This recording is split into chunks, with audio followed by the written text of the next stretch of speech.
اللہ فرماتا قد کان لکم آیات فی فئتین، تھی تمہارے لیے ایک نشانی دو گروہوں میں، التقطا جب دونوں آمنے سامنے ہوئے، ٹھیک ہے نا، فئتن ایک گروہ، فئہ کہتے ہیں گروہ کو، ایک گروہ تقاتلو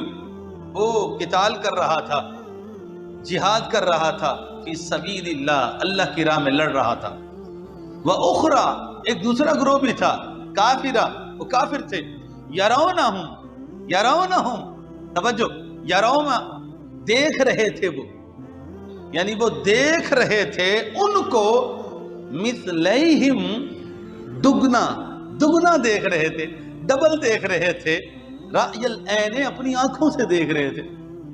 واللہ یؤید اللہ مدد فرماتا ہے، تائید فرماتا ہے، بنصرہ اپنی خاص مدد فرماتا ہے، من یشاء جس کے لیے چاہتا ہے، جس پر چاہتا ہے، ان فی ذالک بے شک اس میں نشانیاں ہیں بصیرت والوں کے لیے، عقل والوں کے لیے، بصیرت والوں کے لیے نشانیاں ہیں۔ یہ جنگ بدر کی طرف اشارہ ہے، یہ جنگ بدر کی طرف اشارہ ہے،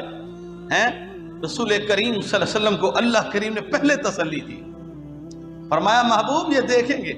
اور پہلے یعنی کہ پہلے تسلی دے دی نا، ستغلبون ان قریب تمہارا حشر ہوگا۔ اب دو گروہ سامنے تھے، ادھر مشرکین کا تھا، 17 رمضان المبارک کا یہ واقعہ ہوا، ادھر مسلمانوں کا تھا، مسلمانوں کی تعداد ہے 313، کتنی؟ 313، اسی لیے اصحاب بدر مشہور ہیں، 313 تعداد ہے،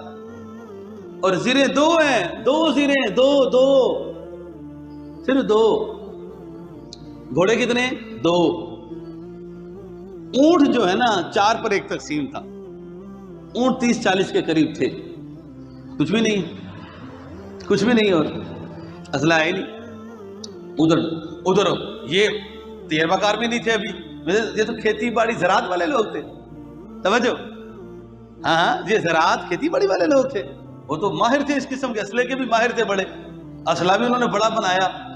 اور ان کی تعداد 950 ہے کتابوں میں، 950 یعنی کہ ڈبل تعداد تھی ان کی، اور ادھر ان کے پاس 700 اونٹ ہے، 700 اونٹ ہے، 200 گھوڑے ہیں، کدھر 2 گھوڑے کدھر 200 گھوڑے، کدھر 30-40 اونٹ کدھر 700 اونٹ۔ صحیح مسلم میں آتا ہے، کتابوں میں آتا ہے، فرمایا رسول کریم صلی اللہ علیہ وسلم اس وقت سجدے میں ہیں اور دعا کر رہے ہیں، یا اللہ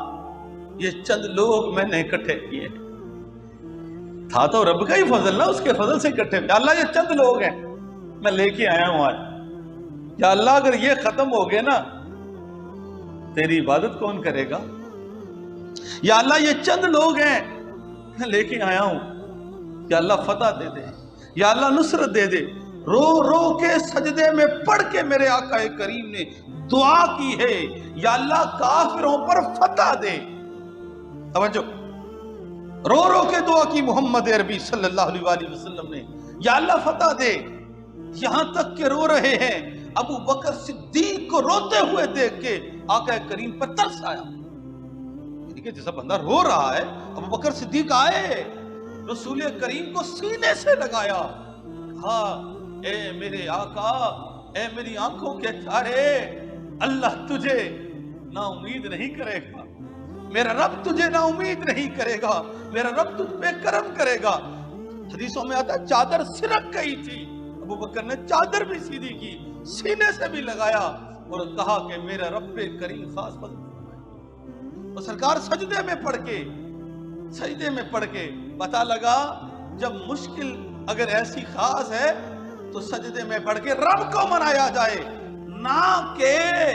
جملہ ہضم نہیں ہونا لیکن بول رہا ہوں، نہ کہ درباروں پہ جا کے دربار والوں کو کہا جائے یوں کر دو یوں کر دو، سجدے میں پڑھ کے اپنے رب سے مانگ، دعا کر، اے رب کریم فضل کر دے مشکل آئے،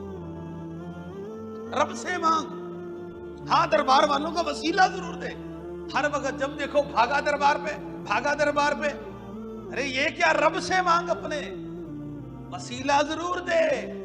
یہ کیا یا اللہ تجھے شاہ عبداللہ غازی کا صدقہ، یا اللہ تجھے ان کا وسیلہ، یا اللہ داتا صاحب کا وسیلہ دیتا ہوں، لیکن اپنے رب سے مانگ، سجدہ کر، سجدے کی لذت حاصل کر، نہ یہ کہ میں چراغ جلاؤں گا، میں بتیاں جلاؤں گا، میں موم بتیاں کر دوں گا، میں فلانا کر دوں گا، میں چادریں چڑھاؤں گا۔ ارے یہ کس نے کہا ہے چادریں چڑھاؤں گا، بتیاں جلاؤں گا، چراغ جلاؤں گا؟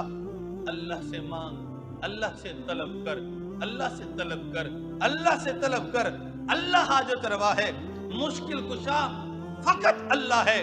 اللہ سے مانگ، باقی بھی دیتے ہیں، باقی اللہ کی عطا سے دیتے ہیں، لیکن بساط تو اللہ دیتا ہے، تو اللہ سے مانگ۔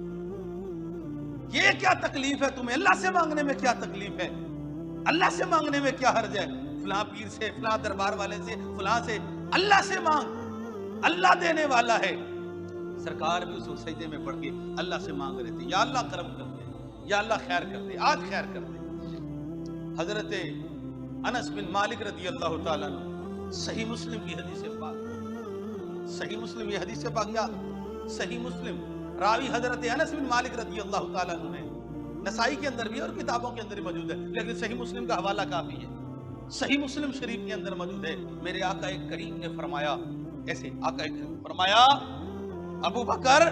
جی یا رسول اللہ، فرمایا ادھر فلاں کافر کا سر قلم ہوگا کل، پڑھو صحیح مسلم کی حدیث پاک، فرمایا یہاں ابو بکر جی یا رسول اللہ، فلاں کافر کا یہاں سر قلم ہوگا۔ فرمایا سرکار عالم صلی اللہ علیہ وسلم نے، عمر جی یا رسول اللہ، فلاں کافر کا سر قلم یہاں ہوگا۔ حضرت عمر فرماتے ہیں، فرمایا کل جب ہوئی بدر کا میدان لگا، فرمایا ہم نے دیکھا محمد عربی نے جو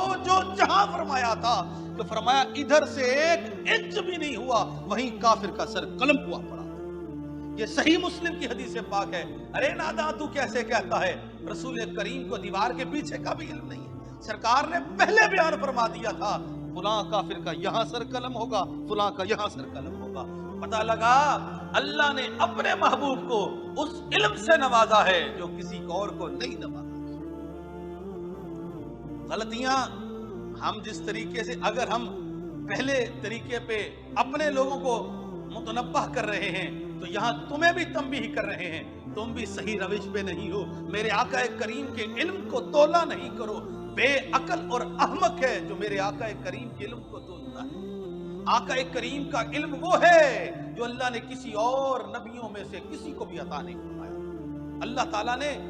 علم اولی و آخری میرے محبوب کریم کو عطا فرما دیا۔ خالق رب ہے، مخلوق ہے، علم سے مناسبت نہیں ہے، لیکن صحیح مسلم میں موجود ہے۔ اللہ تبارک و تعالیٰ نے یہ علم عطا فرمایا، فرمایا یہاں سبحان اللہ۔ اور رسول کریم صلی اللہ علیہ وسلم، یاد رکھیں آپ کی نبوت کی بھی دلیل ہے، آپ نے پہلے بیان فرمایا تھا، قرآن کریم کی آیت کریمہ ہے، سَيُهْزَمُ الْجَمْعُ وَيُوَلُّونَ الدُّبُرَ، فرمایا یہ جو کافروں کا جتھا ہے نا، منہ پھیر کے پیٹھ پھیر کے بھاگ جائے گا، پیٹھ پھیر کے بھاگ جائے گا کل۔ اور سنو، یہ جو کہا جاتا ہے فرشتے مدد کو آئے تھے، یہ بھی میں تنبیہ کر دوں، فرشتے لڑنے کے لیے نہیں، فرشتے صرف مسلمانوں کی دلجوئی کے لیے تھے، فرشتے نہیں لڑے تھے، لڑے صحابہ ہی تھے، لیکن ان پہ ایک رعب طاری ہو گیا تھا۔ فرشتے نہیں لڑے، صحابہ ہی تھے، صحابہ ہی لڑے تھے، لیکن ان پہ ایک رعب تھا، دبدبا تھا کہ جیسے پتہ نہیں کتنی مخلوق ہے، پتہ نہیں کتنے لوگ ہیں یہ، ان پہ ڈر خوف ایسا بیٹھا۔ اللہ کریم کو نصرت دینی تھی، اللہ کریم نے مسلمانوں کو فتح دینی تھی، کیونکہ میرے آقا کریم نے رات رو رو کے دعائیں جو مانگی تھی۔ یہاں میں پوچھتا ہوں تو ان لوگوں سے سوال تو بنتا ہے جو کہتے ہیں تبلیغ تو میرے آقا کریم کر ہی رہے تھے، وہاں بیٹھ کے تبلیغ کرتے، بندے بھی 313 ہیں، تبلیغ کرنی چاہیے تھی۔ نہیں، ابھی تو تعداد ہی نہیں ہے، ابھی تو بات ہی نہیں ہے، ابھی تو حکومت بن نہیں سکتی، ابھی تو کچھ ہو نہیں سکتا، میں 313 کو لے کے بیٹھتا ہوں، ابھی اپنی حکمت سے تبلیغ کرتے ہیں، ذرا تعداد بڑھاتے ہیں، پھر کبھی بات ہوگی، ابھی کوئی معاہدہ کر لیتے ہیں، ابھی یوں کر لیتے ہیں۔ نہیں، 313 کو لے کے چلے گئے، پھر سجدے میں پڑھ کے رب سے دعائیں کی، عرض کی یا اللہ یہ 313 لے کے آیا ہوں، فتح تو دے۔ یہی تو کلندر کہتا تھا مدد رب کی ہونی ہے، نیتیں صاف کر، ان کی نیتیں صاف تھی، دل صاف تھے، دل پاکیزہ تھے. میرے آقا کریم اسی واقعہ کے بارے میں تو تاریخ کہتی ہے تاریخ کہ وہ کھجور کی گٹھلیاں چوسا کرتے تھے. صحابی کہتا ہے ہمارے پاس کھجور کھانے کو بھی نہیں تھی, ایک کھجور کھائی ہے تو خالی گٹھلی میں چوس کے اپنے آپ کو مطمئن کرتا تھا کہ اللہ نے مجھے اس میں طاقت دے دی. بتاؤ میرے آقا کریم سے بڑا کون ہو سکتا ہے؟ میرے آقا کریم فرماتے ہیں میں چاہوں تو سونے کے پہاڑ میرے ساتھ چلے. فرمایا نا میں چاہوں تو سونے کے پہاڑ میرے ساتھ چلے, لیکن نہیں, فخر ہے. کئی دن گھر میں آقا کریم دو جہانوں کے تاجدار, دو جہانوں کے مالک, چاہیں تو سونے کا پہاڑ چلے, گھر میں کھانا نہیں, پتھر باندھتے. صحابی آتا ہے ارے یا رسول اللہ میں بھوکا, روٹی کوئی نہیں کھاتی, بھوکا. میرے آقا کریم نے کپڑا ہٹا دیا, صحابی میں نے پتھر باندھا, میں نے بھی نہیں کھائی.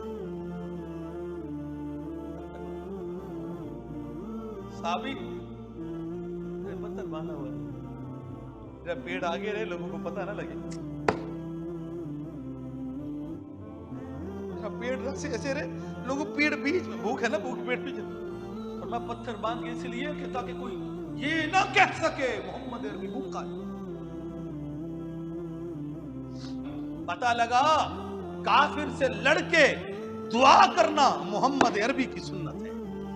کافر کے سینے پہ تلوار تاننا میرے آقا کی بھی سنت ہے, میرے صحابہ کی بھی سنت ہے. پتہ لگا کافر کے سینے پہ وار کرنا میرے آقا کی بھی سنت ہے, صحابہ کی بھی سنت ہے. پتہ لگا کافر کی شکست کی دعا کرنا میرے آقا کریم کی سنت ہے, اور اس وقت صحابہ کا آمین کہنا میرے صحابہ کی بھی سنت ہے.